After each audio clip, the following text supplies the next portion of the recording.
अस्सलाम वालेकुम व्यूअर्स, मैं आपका होस्ट उस्ताद शाह इस वक्त मौजूद हूँ रफ़ी क्रिकेट स्टेडियम के अंदर। यहाँ स्पार्टन प्रीमियर लीग का फर्स्ट एडिशन का grand semifinal match veteran boys versus दमियात थंडर के दरमियान खेला जा रहा था। फाइनल मैच खेला ग्रैंड फाइनल मैच दमियात थंडर वर्सेस वेटरन बॉयज के दरमियान खेला जा रहा था। आज वेटरन बॉयज ने टॉस जीतकर पहले बॉलिंग करने का फैसला किया। मेरे साथ उनके कैप्टन मौजूद है राहील भाई। आइए इनसे मैच के हवाले से गपशप करते हैं। अस्सलाम वालेकुम। वालेकुम सलाम राहील भाई, कांग्रेचुलेशन, बड़ा अच्छा अटैक बॉलिंग आपका।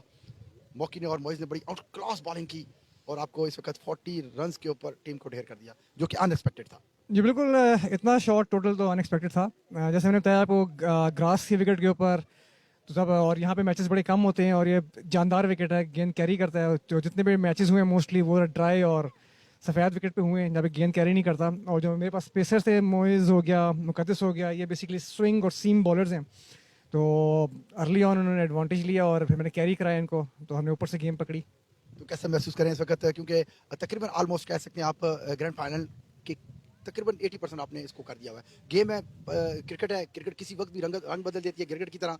तो कुछ कहा नहीं जा सकता, आपके लिए इतना मुश्किल नहीं होगा। देखें, क्रिकेट के बारे में बाकी कुछ नहीं कर सकते। लो स्कोर है, कुछ किया तो जहाँ तक पेपर में देखें, पेपर में तो हम कह सकते हैं कि मतलब बड़ा इजी स्कोर है। इंशाल्लाह जीतेंगे, लेकिन क्रिकेट है, let's hope for the best. तो इस वक्त कैसा महसूस करें, क्योंकि काफ़ी मतलब है कि आप इसका वो लाइट हुए हैं इस वक्त। बिल्कुल, ये कि हमारे जो कैंप है उसमें काफ़ी लोग एंजॉय कर रहे हैं, मस्ती कर रहे हैं। मतलब ज़ाहिर जो 40 का टारगेट है वो इजी है, तो ज़ाहिर है ऑब्वियसली रिलैक्स हैं, चिल कर रहे आपने आपने इस सीजन के अंदर कोई टूर्नामेंट विन किया और आपने कम बैक किया। अर्ली इन द मॉर्निंग आपसे मेरी बात हुई थी, तो आपने यही कहा था कि मैंने अपनी टीम को रीबिल्ड किया हुआ है, इसमें यंग काफ़ी प्लेयर्स लेके आया हूँ। और आज आप एक ऐसे प्लेटफॉर्म के ऊपर मौजूद हैं, तकरीबन विक्ट्री की तरफ आप हैं इस वक्त। जी बिल्कुल, टीम में मैं चेंजेस लाया हूँ क्योंकि अब मेरी पुरानी टीम थी, वो हम 6-7 साल से चल रहे थे। मैंने पहले बताया कि काफ़ी टीमों ने चेंजेस की। ज़ाहिर है कंपटीशन बहुत ज़्यादा हो गया, बहुत सारे टूर्नामेंट्स हो रहे हैं और फिर हम उनको कम्पीट नहीं कर पा रहे थे। फिर एट द एंड पे मैंने भी सोचा कि मुझे भी अपनी टीम में कुछ चेंजेस, कोई नए लड़के लाने चाहिए, तो मैंने लाया हूँ नए लड़के, इस टूर्नामेंट में आया हूँ और फाइनल में पहुँच गए। तो अब आप Spartan premiere League first edition outclass हुआ, तमाम मैचेस लाइव कवरेज किए गए, बड़े अच्छे ग्राउंड्स के अंदर इनको मैनेज किया गया। अदनान खान ने इसको मैनेज किया स्पार्टन प्रीमियर लीग को। तो आप क्या समझते हैं कि इनकी ये जो मेंटेन किया उन्होंने इसको मैनेजमेंट को, क्या ये आने वाले दूसरे लीग के अंदर ये चीज़ें आपको नजर आएंगी? देखें, इसमें टाइम चाहिए होता है, डेडिकेशन चाहिए होती है। और जो ये अदनान की जो मैनेजमेंट है, फुल डेडिकेशन के साथ आए। पहला इनका इवेंट था, बहुत ज़बरदस्त इन्होंने कराया, वेन्यूज़ बहुत अच्छे थे।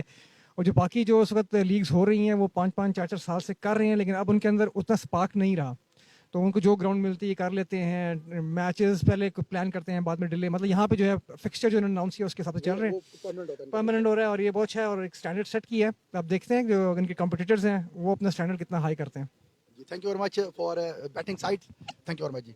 जी, मेरे साथ ये मौजूद थे वेटरन बॉयज के कैप्टन। इनका कहना ये है कि बड़ा हाई क्लास स्टैंडर्ड मेंटेन किया है स्पार्टन प्रीमियर लीग ने फर्स्ट एडिशन के अंदर। और आई होप इंशाल्लाह नेक्स्ट एडिशन जो होगा वो इससे इंशाल्लाह बेहतर मैनेजमेंट करेंगे। और इनकी भी कोशिश यही है कि शायद इस टाइप का टूर्नामेंट ट्विन सिटीज़ के अंदर मुमकिन नहीं होगा किसी को मेंटेन करना। ये तमाम का तमाम क्रेडिट स्पार्टन प्रीमियर लीग के CEO अदनान खान को ही जाता है। और इंशाल्लाह we will right back after a 10 minute break.